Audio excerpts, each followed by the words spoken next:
Dana Nessel, your Attorney General, knows very, very well the racket that's being played out by some very shady characters in your judiciary system. Your Supreme Court judges know all about this. The local judges know all about it, and we have run into literally dozens of individuals who are advocating for change in the state of Michigan and across the country. When Georgeski later found out that money was owed for a small loan on the home, his lawyer tried to address it with the bank. But without warning, Georgeski says the house was sold at sheriff's sale. What do you want to say, Rita? I'm being held prisoner by R.J. Conley. I want to go home to the state of Ohio. March 15, 2017. I'm going to tell you three specifically, I'm losing sleep over this. I'm really disturbed over this because I can see that it's tied into handicap, it's tied into foster care, it's tied into abortion. Enormous amounts of money to be made simply by telling a few lies to a judge who's very persuadable if you read between the lines. And the net result is property, money, stocks, inheritance, you name it, all disappears overnight. They don't want documentation because the documentation will prove what they're doing, and they can't afford to have that. They have to shut us down on that. They do not want pictures. They do not want anything out there. They don't want you to know, or they don't want the general public to know what they're doing. It's okay. I'm gonna get you some help, okay? A woman visiting her mom at Foster Health and Rehab Center found 69-year-old James Crowder injured, laying on the ground. She heard this man crying out. When did this start? When did they start doing this? Do you have a date? This will take a minute.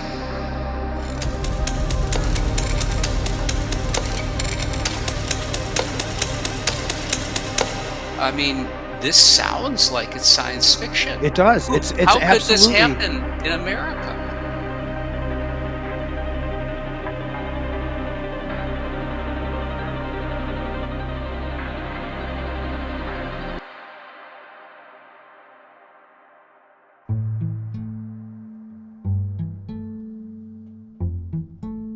This is Patricia. Hi, Patricia.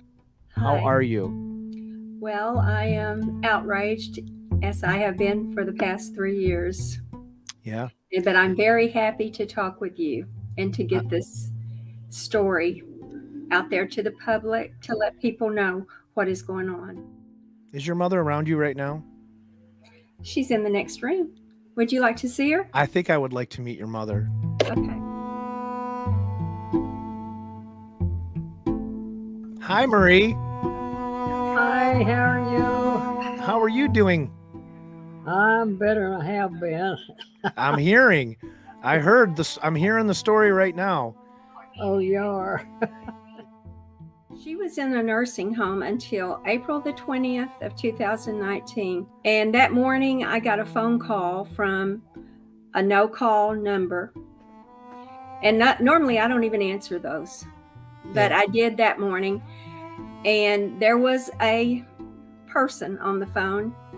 And they said to me, they asked me if I was Patricia Silman, and I said yes. And they said, I want you to know that if you don't get your mother out of that nursing home, that she's going to be there the rest of her life. And I went up to the nursing home, and my brother Anthony was there also. And I showed them the call that came in on my cell phone, and I told them what they said. And my mother said, well, I'm leaving then. She said, I'm getting out of here right now. And my dad was in the hospital.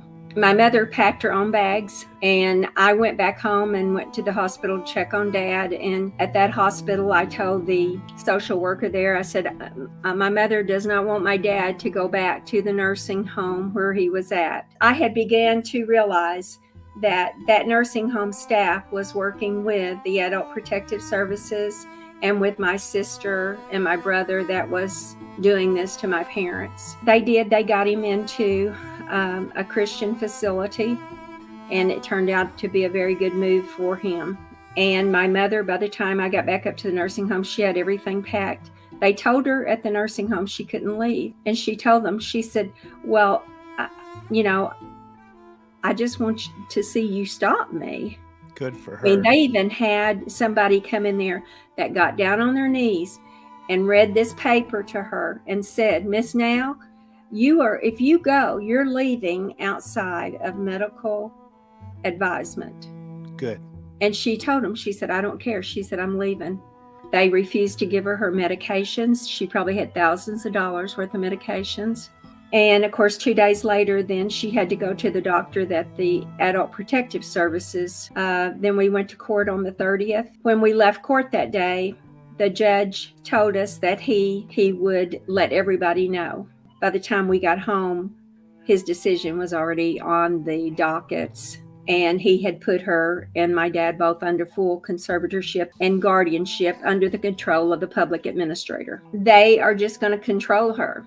Okay, control her money. Control her money. They can tell her where to live.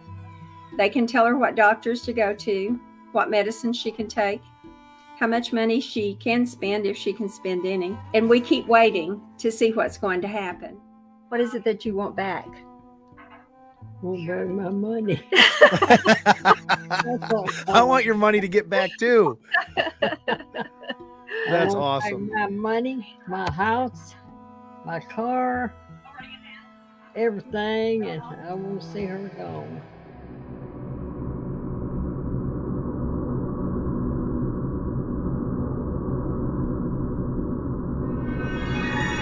I even think they forgot that the camera was there. I mean, because it wasn't hidden. Anybody else that has, family members in a nursing home, I strongly recommend you to put a camera.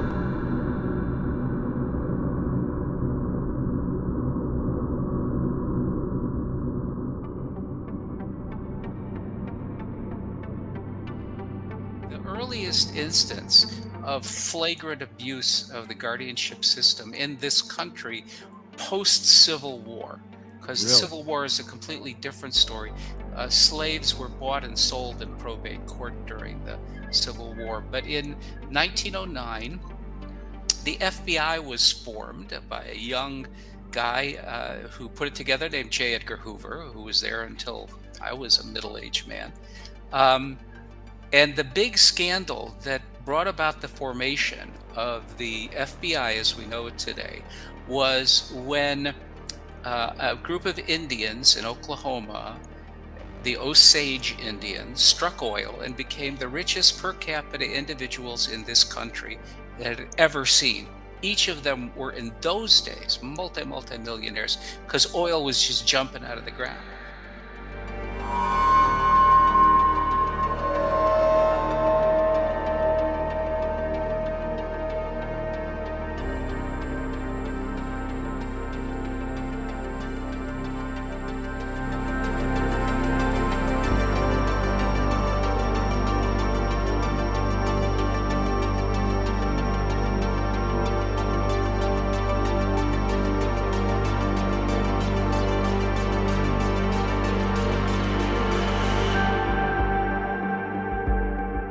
Bunch of lawyers and judges and guardians from New York came to Oklahoma and the surrounding reservation area to represent the stupid Indians who didn't know how to handle all of that money. That goes on until today, by the way.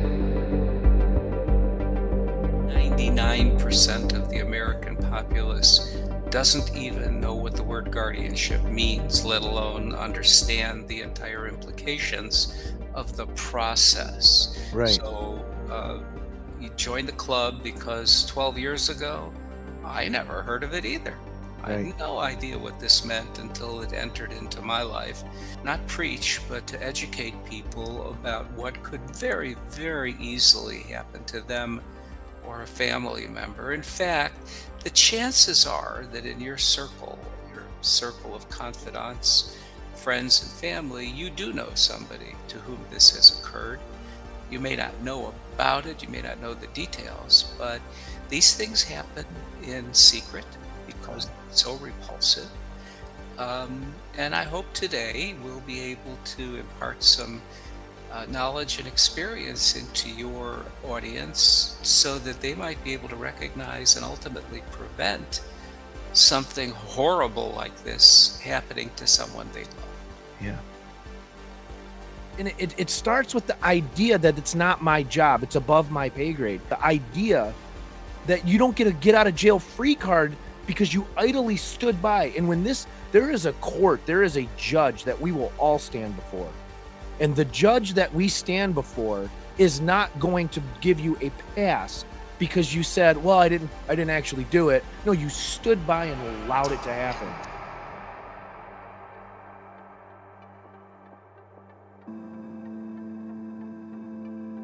My name is Jody White, and I am from Michigan. And you probably have never heard of something so crazy as the thing is probate court.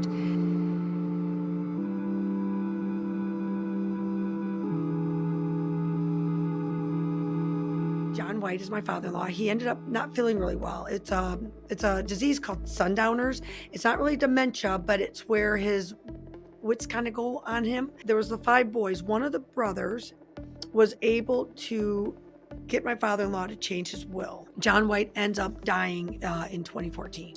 They need one family member to help with the scandal. We didn't know the process. We didn't really know what to do. And now that I look back in 2023 to 2018, I think if I had anything to do differently, I probably would have started with the Judicial Tenure Commission first. They're actually a branch of government that has been put into place to be the eyes and ears for the people. But they're not really our eyes and ears because they're the fox in front of the chicken house. They're not really taking care of it. Can you give me a number for disorderly assigned to dash 1927? 10-4. 7766. Go ahead. Is there a unit number or location I can use for the call? 6th Circuit Court. 10-4, standby. Go ahead. Your number will be 172337. 172337. Gentle. They ended up calling the sheriff's on me, and I had gone to the bathroom because I was shaking. I was upset. Cop runs up on me, hits me, throws me on the ground, and there I'm sitting on the ground, and they proceeded to say that I was resisting arrest. So I ended up demanding a jury trial. I would not take a plea bargain. I went through 3 attorneys because none of the attorneys white their own bar members. So it was a little frustrating. It cost me $60,000. I did end up going to jail after a 5-day jury trial. The jury did not give any of the facts. And this was kind of funny too, and this is really important for people to know. After 3 attorneys, as y'all can tell, I like to talk. And they wanted to put me on the stand, and I know better. I know to kind of be coached a little bit. And so I said, no, I'm not going to go on the stand yet. So if I had any other regret, I would have demanded my attorney to work with me, and I would have demanded to go on the stand.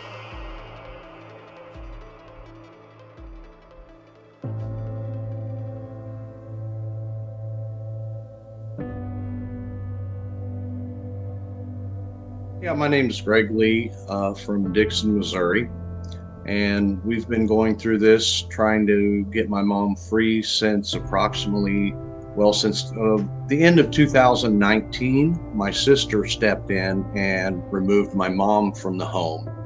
She was supposed to be gone for only about 3 days. She was going to return her back home. And in between that, it took me several months to find my mom. Come to find out, she went to stay with my sister for a few days. She escaped from my sister's home, went to a neighbor's house, and tried to get in contact with me and was unable to do so. Shortly after that, my mom was placed in a nursing home against her will. She was in tears. She'd made statements, I was dropped off like a dog. She was unhappy about the situation that she was in. At that time, my mom asked me, please don't fight with your sister. Conferred with an attorney, and they had mentioned that I should get a guardianship in place, or a neutral party at the time. I got the courts involved. I filed as the petitioner to put a guardian in place. And at that time, it started going through the courts, and the public administrator was temporarily put in place in October of 2019. And then once again fully in place in November of 2019. Things started going even further downhill. I went down to visit my mom at the nursing home on Christmas of 2019 and received a phone call from the guardian, the public administrator, and she stated that I was required to take my mom back to the facility. My mom was not allowed her day in court. She has not once been into the courtroom and allowed to state her own side or state her, her wishes and feelings. They would not allow me to take her out of the facility. Angie and I were planning on getting married. Well, the public administrator would not allow her to leave the facility.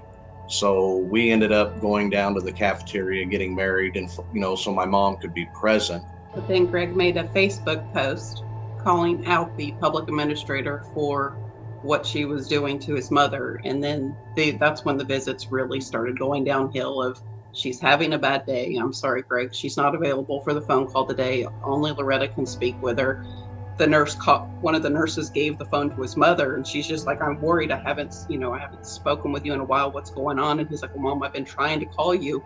And another staff member comes up and was like, no, Shirley, we have somebody else wants to use the phone. Oh my gosh. Hung up. And so.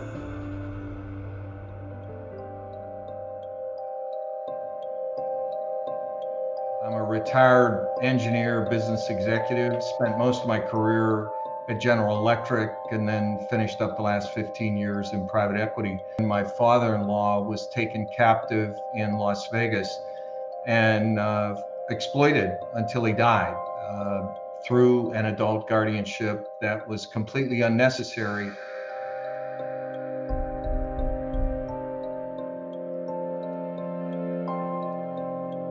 What we learned in that experience was that there's organized crime that works within the equity court system in our country. And in fact, instead of trying to resolve conflicts and hold nefarious parties accountable, they use these courts as a weapon to exploit. And we learned that because after we were discouraged with a couple of rulings by the court, we recognized that they weren't in it to protect a vulnerable person. We started researching court records and quickly saw a pattern in practice. And that effort and the solicitation of a young man, 35-year-old former JAG officer who was running for Attorney General of Nevada at the time, we solicited him to conduct an investigation if he was elected, and he was. And that election and his investigation has since that time, 2015, allowed the criminal conviction of roughly 10 attorneys, a CPA, several professional guardians who used guardianship as a cover for their criminal intent. That was 5,000 cases ago. We now investigate, counsel victims from all over the country on these atrocities and spend a lot of time in state capitals and Washington, D.C. Once an order for guardianship is written, you as the respondent, the alleged incapacitated person who has been petitioned for guardianship, once that order is written, you have no rights. So all the promises that were made about benevolence and care and love when you were being solicited to agree to a guardianship go completely out the window once that order is signed. And then the coercion starts, the manipulation of your loved ones, your isolation as a ward, embezzlement and extortion commences beyond that, because at the point that that order is written, that third party who just conned you now controls your entire estate. And if you have a trust, as a grantor of a trust, as a beneficiary of a trust, they also most often control all of the trust assets, which may be generations of family wealth. Wow. Most often in a guardianship, the judge will also appoint a successor trustee, third party, not named in the estate or trust documents. And so overnight, you come from being a wealthy, independent, self-sufficient person to a destitute person with your con man completely controlling your future.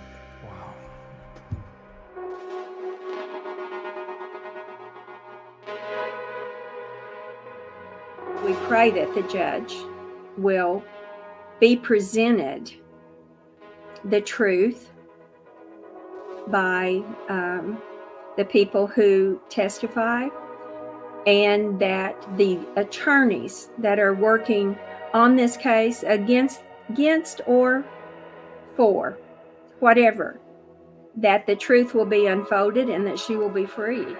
Yeah. Is to come together in communion together with God Almighty and with our families. Look, this is about evil.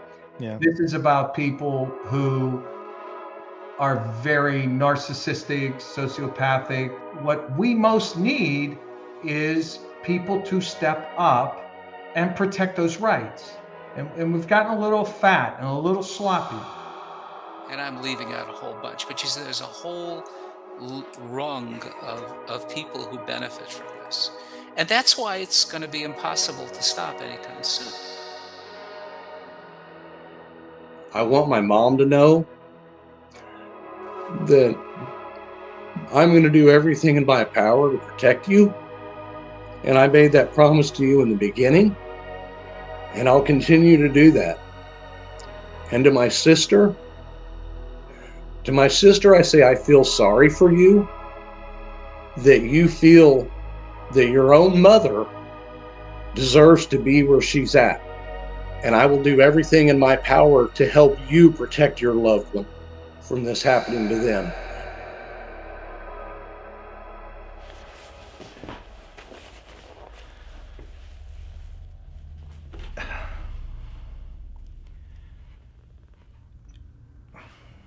You know, when I started doing these interviews, I had no idea what I was getting into. And I think at the end of this, when you find out that there's not much that we can do because we're so entrenched into the system as a culture, that what we are willing to sacrifice to keep our civilized world is costing us our very souls. Those that need the most protection are the ones that we throw away so quick. Our unborn children, our seniors, our handicapped. And I think that when I started filming this, I didn't fully understand. But you know, it says something in Scripture when Jesus tells everybody that those that will be protected with him are the ones that visited him in prison and gave him a drink when he was thirsty. And people will say, well, when were you thirsty? When did we invite you in? And Jesus says, whatever you've done to the least of these, you've done to me. The only way to fix this is by action. I'm responsible, you're responsible. Our courts are not responsible because they are taking advantage of a situation. It is up to us to build government back into our families, our own government, a godly government. It's up to us to get our homes in order and our families in order and to protect our seniors and those that need the most protection. Our families are being destroyed right now, not just in our own nation, in the whole world.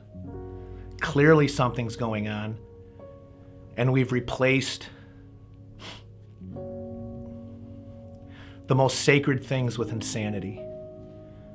We have to get back to basics. We have to protect our seniors. We have to. It's up to us. Take this, do what you have to do with it, share it. I want to thank everybody that was involved in this, and I know that this is only the beginning, but if we don't actually do this, stand up and take action against it and protect our families, this will never end.